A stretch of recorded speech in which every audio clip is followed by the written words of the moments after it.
Hello, hello. Welcome to Sweet Pea Tales. This is your friend Radhika, and today's story is about the lovely daffodil flower. Daffodil flowers begin to bloom when winter ends.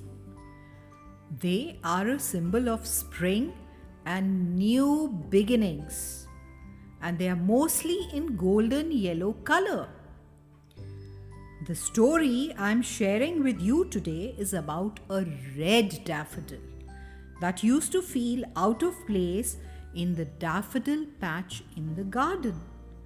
Do you want to know why it felt like that? Come, listen to the story then. It was springtime, and all the daffodils were pushing their heads up towards the warmth of the sun. Slowly, their golden petals unfolded to let their yellow trumpets dance in the breeze. One particular field of daffodils was a blaze of gold like all the others. But right in the middle was a single splash of red. For there, in the middle, was a red daffodil. From the moment she opened her petals, the red daffodil knew she was different from the other flowers. They sneered at her and whispered to each other. "What a strange, poor creature," said one. "She must envy our beautiful golden color," said another. And indeed, it was true. The red daffodil wished very much that she was like the others. Instead of being proud of her red petals, she was ashamed and hung her head low. "What's wrong with me?" she thought. "Why aren't there any other red daffodils in the field?" Passers-by stopped to admire the field of beautiful daffodils. "What a wonderful sight!" they exclaimed. And the daffodils' heads swelled with pride and danced in the breeze all the more merrily. Then someone spotted the red daffodil right in the middle of the field.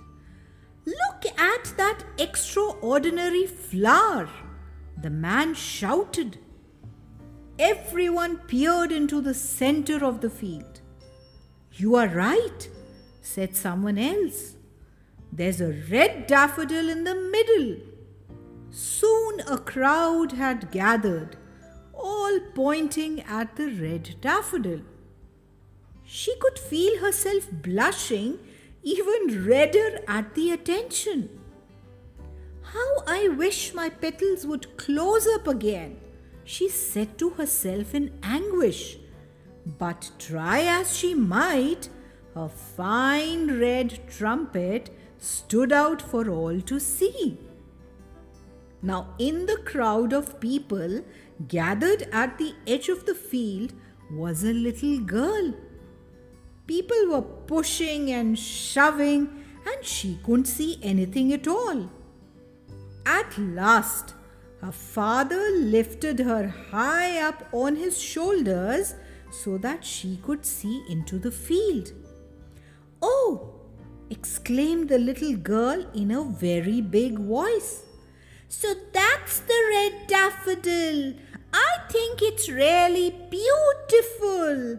What a lucky daffodil to be so different."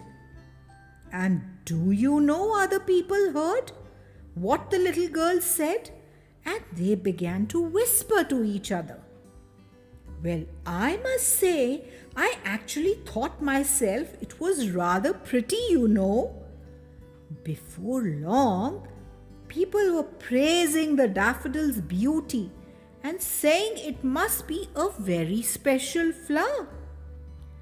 The red daffodil heard what the crowd was saying.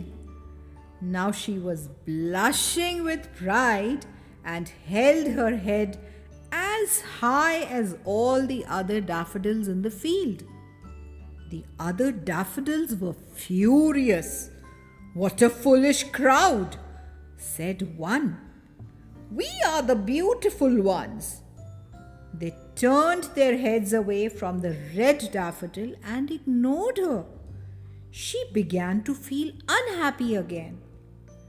By now, word had spread far and wide about the amazing red daffodil, and people came from all over the land to see her. Soon, the king's daughter got to hear about the red daffodil. "I must see this for myself," said the princess. She set off with her servants, and eventually they came to the field where the red daffodil grew. When the princess saw her, she clapped her hands and jumped up and down with excitement.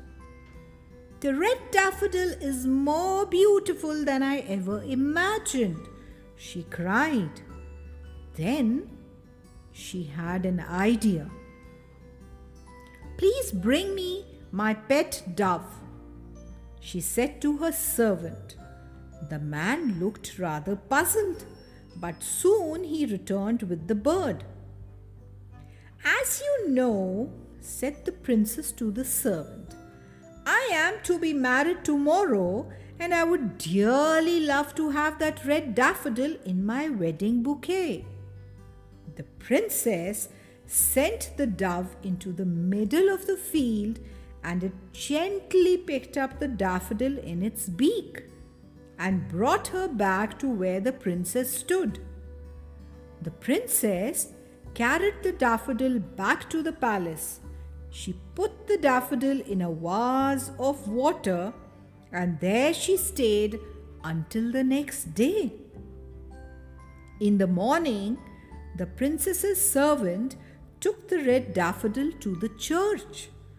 The daffodil could hear the bells and see all the guests assembling for the wedding ceremony.